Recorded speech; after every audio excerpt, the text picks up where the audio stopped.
John from the future here. I realized I didn't actually film an intro to this video, so here's what we're going to do. Today, draining out all that old yucky oil, putting some new stuff in. We're going to see if we can get the oil pressure working, maybe find out if that gauge works for real this time. And then we're going to see if we can maybe get some spark on this thing. Stay tuned. I think this is going to be kind of a fun one. Of course, the first step in draining the oil is to take out the drain plug at the bottom here. Now, we're going to try and do that without making a big mess, which we don't really have a history of doing anyway. This is going to be messy. Yep. Okay, get ready for another one. Oh, this is going way faster than... Okay, hold on a second. Where's that plug? Oh, wrong way, wrong way. Oh, that's a mess. Oh, that's a lot. So it should be fine.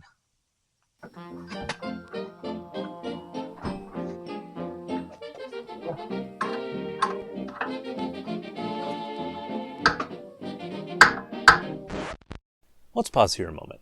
Can you tell what I'm doing wrong? I'll give you a hint. Lefty-loosey, righty-tighty. Took me much longer to figure that out. Looks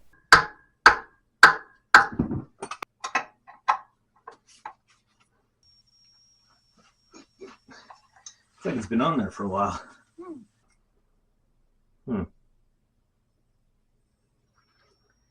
Yeah. You know what's going to help? If I go the right way.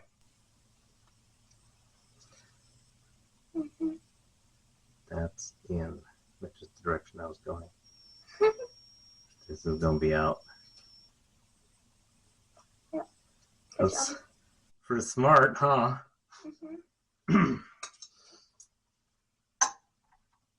Well, good news. It's nice and tight now.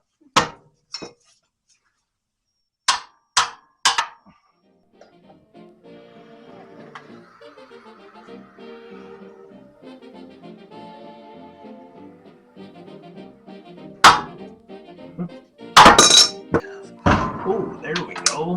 Ha ha. Huzzah. Yeah, let's keep that under.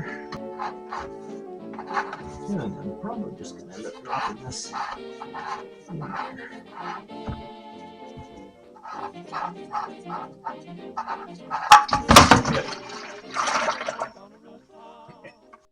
All right, so while the oil drains there, we're going to pull the filter off, pull the filter out of its casing here. I'm expecting there to be a lot of gunk and ugliness in there, so let's see what we find.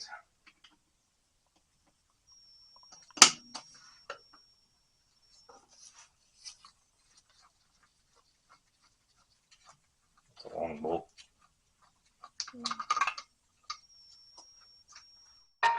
All right. Let's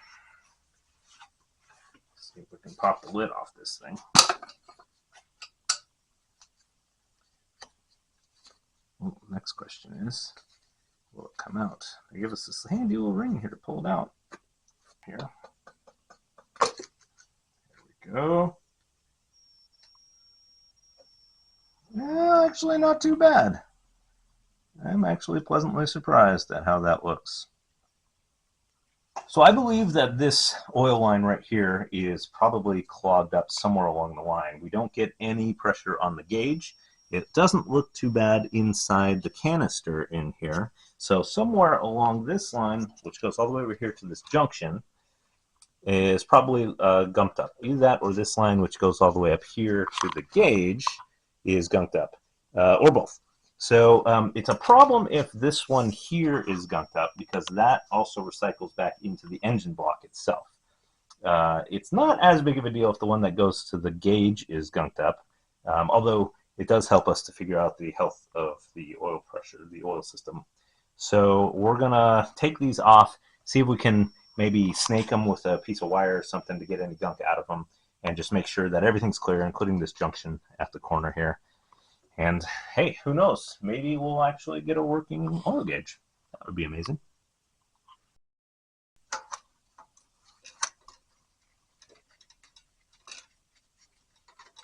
Okay, there's that one out. So we'll run a piece of wire through there and see what's going on there. So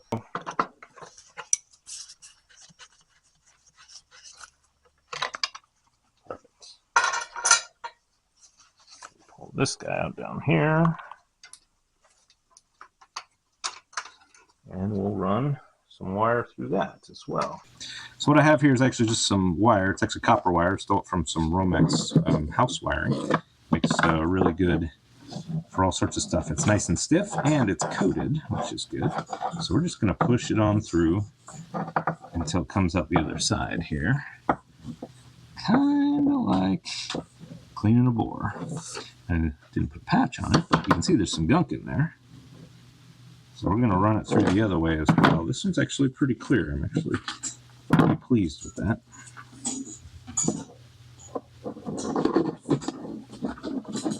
Just feed it on through. There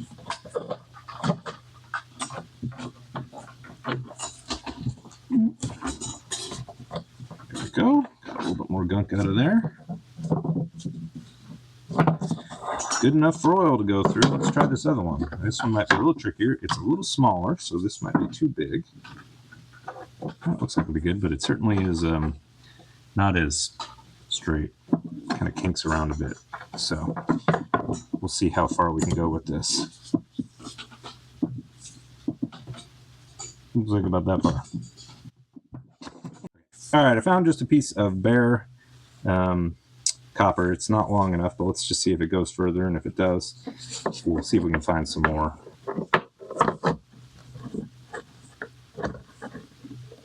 Yeah, it doesn't feel like it's going much further.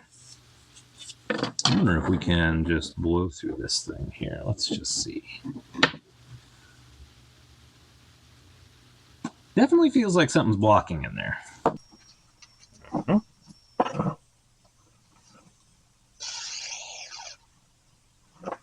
Well, it makes it all the way through.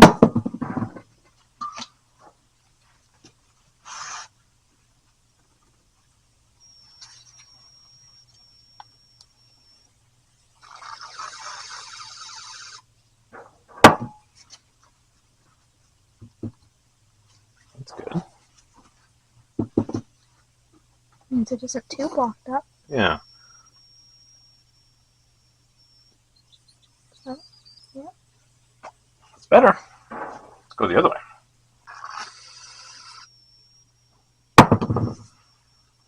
Coming out much cleaner.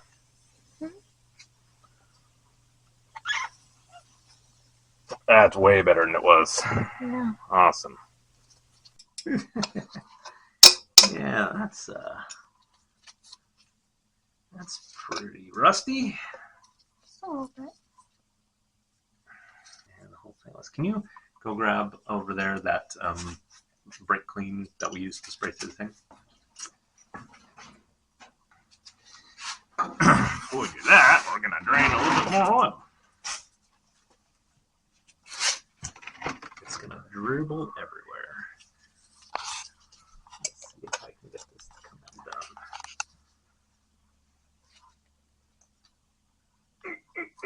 Okay, here it comes. Ready for more oil gore? Yes. Try not to drop this. Oh, not too bad. Look, it went straight down. Yeah. I did it.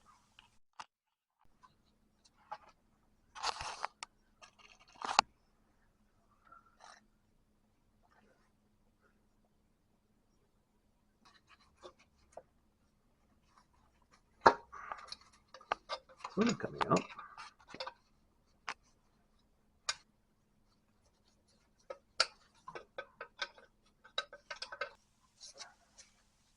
That was really annoying.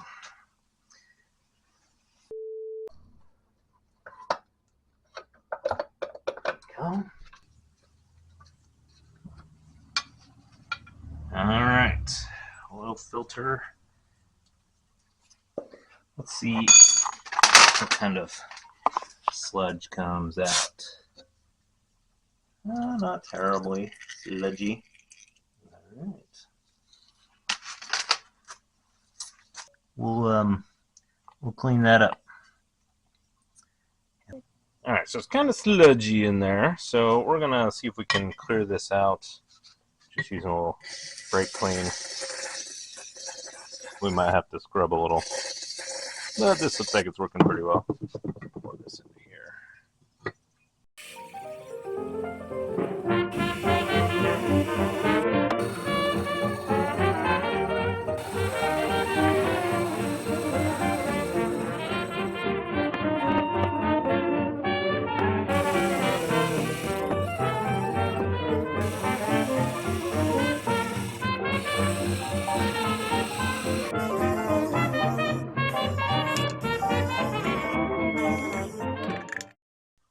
All right, so we have things put back together. We're going to put some oil in. I've got myself my Rotella T4 that I like to use here.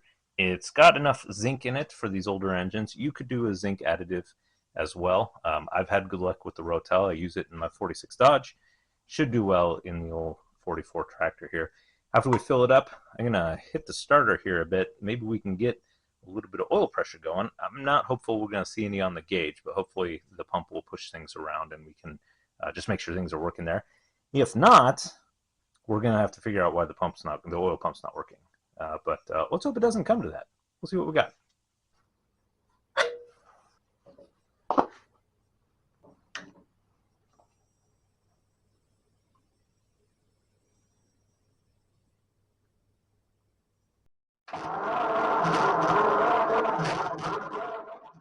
Okay, so we're not getting any oil pressure, and I think it's probably because the oil pump is not picking anything up.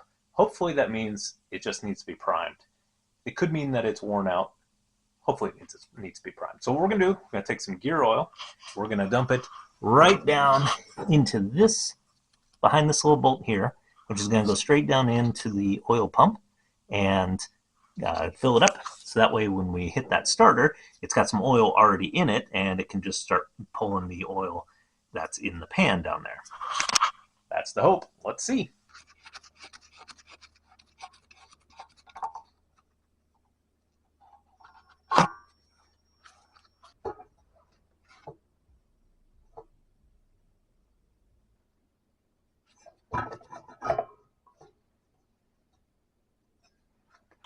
Well, it's oil, so I got it everywhere. That's what I do.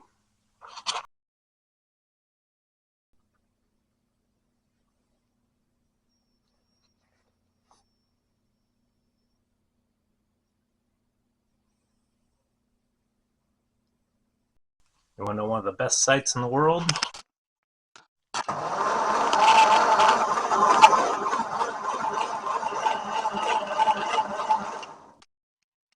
Oh yeah. Okay, oil pressure, that's a big win. It's low, but that's just because we're turning it over on just the starter. Hopefully once it's running, it'll come up. But before we can get to running, we need to turn our attention to some electrical. So way back when we tested to see if we had spark, we didn't have any. There's a few things that it could be. Could be our coil, could be our condenser and points down in the distributor down here, could be the distributor cap. I've got replacements for most of those, so we're going to pull these apart and just see how they look. 9 times out of 10, when something's been sitting for a long time like this, the points need to be filed, cleaned up a bit. They're probably stuck together, so they're not opening and closing like they're supposed to. That's probably where we're going to start, but I'm going to take this coil off just because it's going to be a lot easier to work on things. I probably am going to take this radiator out too. That way I can come at it from the front. It'll make it a lot easier to see things. It's only held on right now by a couple bolts at the bottom. I've got everything disconnected already from the engine, so it should just be take a couple bolts off, take it and set it aside so we can get front access to our front mount distributor. Later model Ford N tractors had a side mount. Later model 8Ns, the early 8Ns were front mount, but the later ones were side mount, and they put it right over here. It's a lot easier to work on, but we are an earlier 2N, so we don't have that luxury.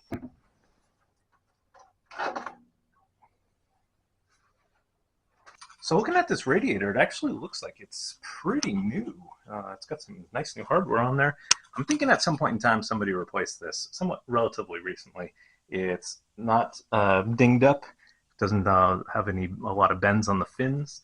There's not any rust or corrosion on it, so we got kind of lucky there. Not bad.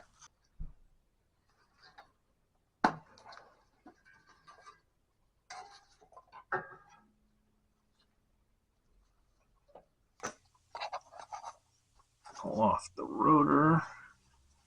This all actually looks really good. I have a feeling that this was probably replaced somewhat recently. This is all pretty shiny in here.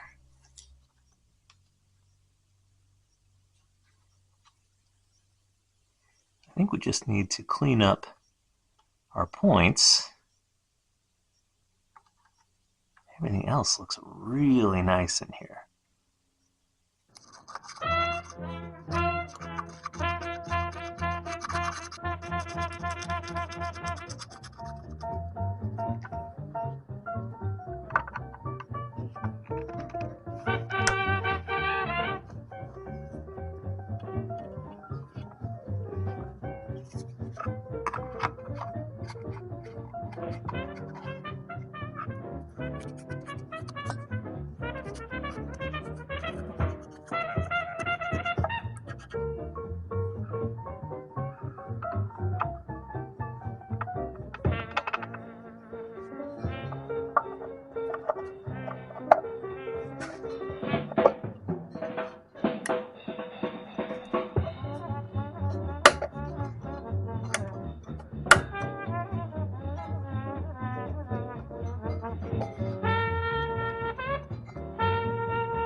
Well, I might have found a reason why we didn't have spark originally. So I was hooking back up our coil wire here to the resistor block, which is of course connected to our key over here, and I noticed this seemed kind of loose, and if we pull it back, I don't know if you can see in there, but there's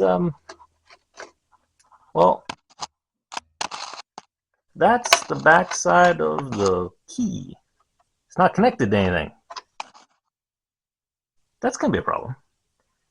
I guess we'll take this out, see if we can salvage that.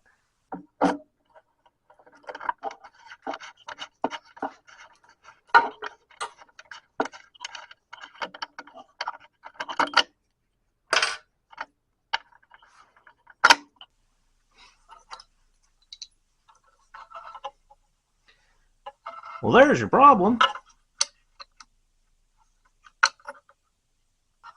All right, I have it put back together. There were a couple of marks, like somebody had hit it with a chisel or a flathead screwdriver just to get it to squeeze in, and so that's what I did. Seems to have worked. Hopefully, that means this key will actually work. If not, temporarily we can jump these across and just always have the ignition on until we get a new one. But for now, I'm going to slide this back in there and put it back together.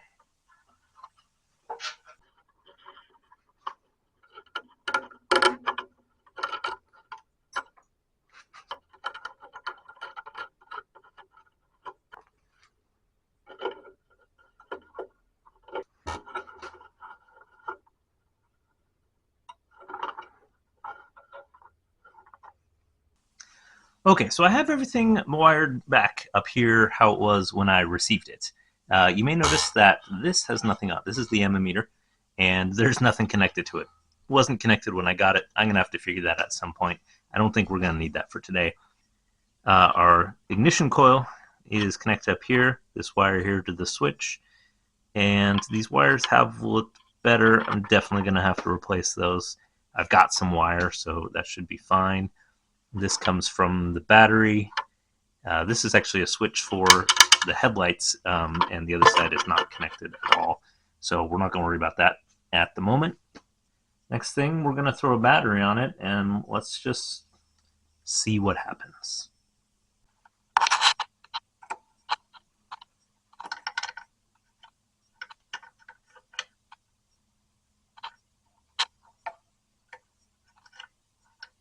Well, the switch works.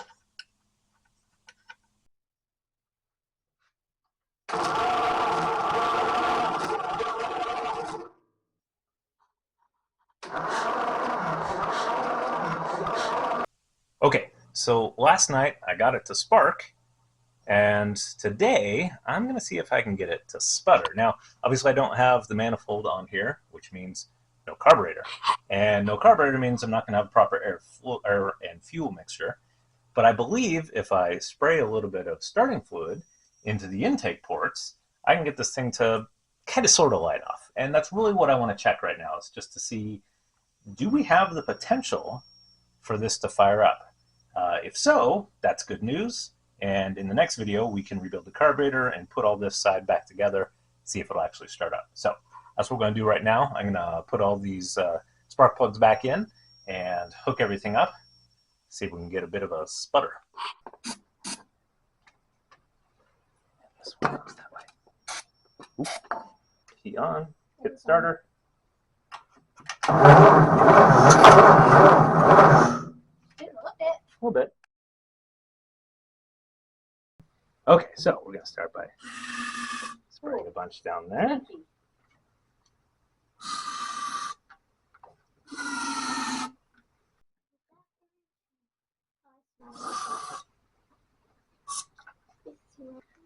Okay, are you ready? Yeah. Key on. Hit it.